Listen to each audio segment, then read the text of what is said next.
प्रिय विद्यार्थियों, आज हम आपको दक्षिण भारत के महत्वपूर्ण राज्य बहमनी राज्य के बारे में इस वीडियो के माध्यम से आपको जानकारी दे रहा हूँ। बहमनी साम्राज्य में जो शासक हुए, जिन्होंने शासन किया, उनकी संक्षिप्त जानकारी दी जा रही है। बहमनी राज्य का उत्थान 1347 ईस्वी में अलाउद्दीन हसन बहमन शाह ने बहमनी राज्य की स्थापना की। बहमनी राज्य पर 14 सुल्तानों ने 180 वर्षों तक शासन किया। बहमनी राज्य के उत्थान में अनेक शासकों ने योगदान दिया, जिनमें प्रमुख शासक निम्नलिखित थे। अलाउद्दीन हसन बहमन शाह 1347 ईस्वी सन से 1358 ईस्वी सन तक इसका शासनकाल माना जाता है। अलाउद्दीन हसन बहमन शाह एक योग्य एवं पराक्रमी शासक था। उसने निरंतर युद्धों के द्वारा बहमनी राज्य का विस्तार किया। उसने अपने राज्य को 4 प्रांतों में विभक्त किया। ये 4 प्रांत थे: गुलबर्गा, दौलताबाद, बरार और बीदर।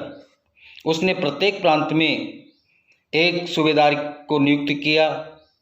वह एक न्यायप्रिय सुल्तान था, परंतु हिंदुओं के प्रति उसका व्यवहार असहिष्णुतापूर्ण था। दूसरा जो शासक हुआ बहमनी राज्य में, वो थे मोहम्मद शाह प्रथम। अलाउद्दीन हसन बहमन शाह की मृत्यु के बाद 1358 ईस्वी में उसका बड़ा पुत्र मोहम्मद शाह प्रथम गद्दी पर बैठा। उसने विजयनगर तथा वारंगल के हिंदू शासकों के विरुद्ध सैनिक अभियान किए तथा उन्हें कई बार परास्त किया। उसने वारंगल के शासक को पराजित करके गोलकुंडा का दुर्ग छीन लिया तथा उससे 33 लाख रुपए युद्ध के हर्जाने के रूप में वसूल किए। मुजाहिद शाह और दाऊद मोहम्मद शाह प्रथम की मृत्यु के बाद 1373 ईस्वी में उसका पुत्र मुजाहिद शाह गद्दी पर बैठा। उसने विजयनगर राज्य पर 2 बार आक्रमण किया, परंतु उसे असफलता का मुंह देखना पड़ा। 1377 ईस्वी में उसने विरोधियों ने उसकी हत्या कर दी और उसके भाई दाऊद को गद्दी पर बिठा दिया। परंतु 1 वर्ष बाद ही 1378 ईस्वी में दाऊद का भी वध कर दिया गया। अगले जो शासक हुए बहमनी राज्य में, वो थे मुजाहिद द्वितीय। 1378 ईस्वी में मुजाहिद द्वितीय गद्दी पर बैठा। मुजाहिद द्वितीय को मोहम्मद शाह द्वितीय भी कहा जाता है। मोहम्मद शाह द्वितीय ने विजयनगर राज्य से शांतिपूर्ण संबंध बनाए रखे। वह साहित्य तथा कला का संरक्षक था। उसने अनेक मस्जिदों, विद्यालयों तथा खानकाहों का निर्माण करवाया। 1397 ईस्वी में उसकी मृत्यु हो गई। इसके बाद ताजुद्दीन फिरोज शाह बहमनी राज्य के गद्दी पर बैठे। 1397 ईस्वी में ताजुद्दीन फिरोज शाह ने गद्दी संभाली। उसने विजयनगर राज्य पर 3 बार आक्रमण किए। यद्यपि उसे अपने प्रथम दोनों सैनिक अभियानों में सफलता मिली, परंतु तीसरे और अंतिम आक्रमण में विजयनगर के शासक देवराय द्वितीय ने उसे बुरी तरह से पराजित किया। विजयनगर राज्य की सेनाओं ने बहमनी राज्य को खूब लूटा तथा उसके अनेक प्रदेशों पर अधिकार कर लिया। ताजुद्दीन फिरोज शाह कला एवं साहित्य का संरक्षक भी था। उसने भीमा नदी के किनारे फिरोजाबाद नगर की नींव डाली और अपनी राजधानी में अनेक भव्य भवनों का निर्माण करवाया। इसके बाद अहमद शाह 1422 ईस्वी में अहमद शाह बहमनी राज्य का शासक बना। वह एक पराक्रमी शासक था। उसने विजयनगर राज्य पर आक्रमण किया तथा वहाँ की शासक को युद्ध का हर्जाना देने के लिए बाध्य किया। उसने वारंगल के शासक को पराजित किया और वारंगल को बहमनी राज्य में सम्मिलित कर लिया। इसके पश्चात उसने मालवा पर आक्रमण कर वहाँ के शासक होशंग शाह को पराजित किया। उसने गुजरात पर भी आक्रमण किया, परंतु उसे असफलता का मुंह देखना पड़ा। 1435 ईस्वी में अहमद शाह की मृत्यु हो गई। इसके बाद अलाउद्दीन द्वितीय, अहमद शाह की मृत्यु के बाद उसका पुत्र अलाउद्दीन द्वितीय गद्दी पर बैठा। वह भी एक पराक्रमी शासक था। उसने कोंकण पर आक्रमण कर वहाँ के शासक को अपने अधीन किया। 1443 ईस्वी में उसने विजयनगर राज्य पर आक्रमण किया और वहाँ के शासक देवराय द्वितीय को बुरी तरह से पराजित किया।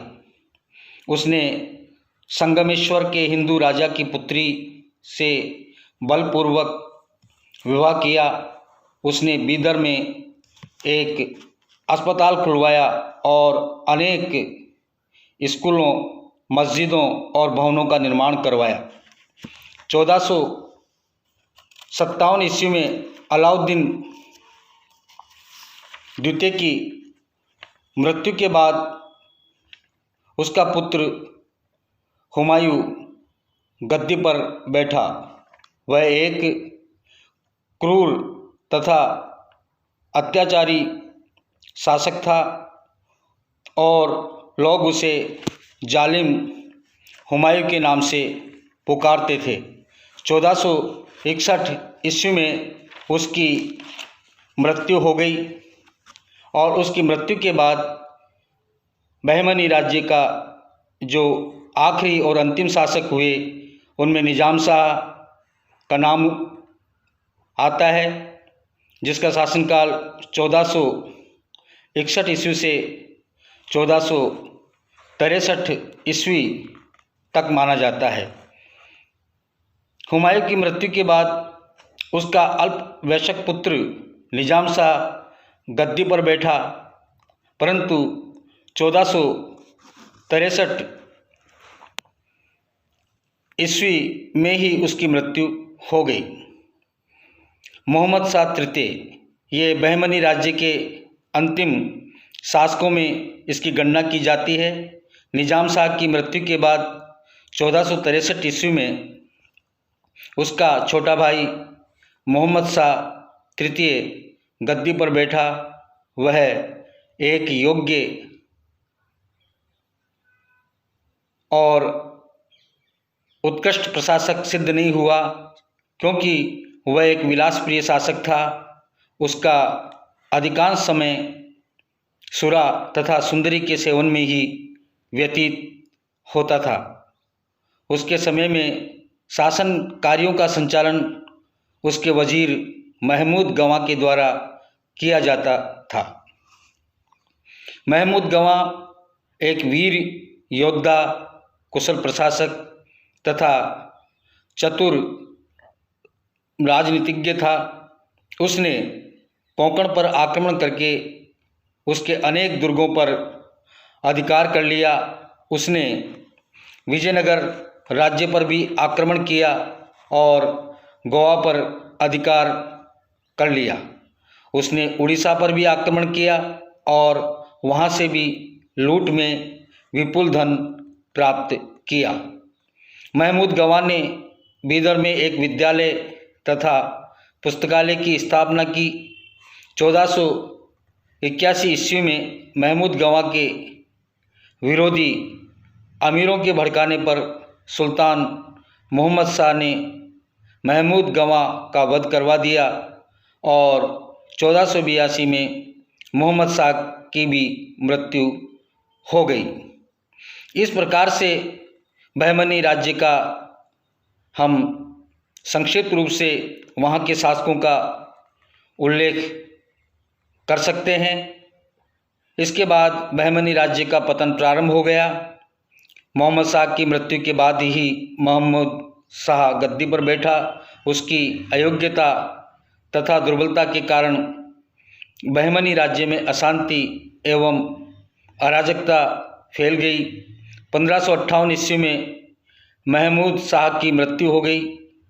बहमनी राज्य का अंतिम सुल्तान कलीमुल्ला शाह था, जिसकी 1527 ईस्वी में मृत्यु हो गई और उसके साथ ही बहमनी राज्य का अंत हो गया। बहमनी राज्य जैसा कि पहले बताया 5 राज्यों में विभक्त हो गया। ये 5 राज्य थे बीजापुर, गोलकुंडा, अहमदनगर, बरार और बीदर। इस प्रकार से बहमनी राज्य के उत्थान की कहानी को हम इतिहास में प्रस्तुत कर सकते हैं कि अलग अलग शासकों ने अलग अलग शासनकाल तक अपना शासन बहमनी राज्य पर कायम किया। धन्यवाद।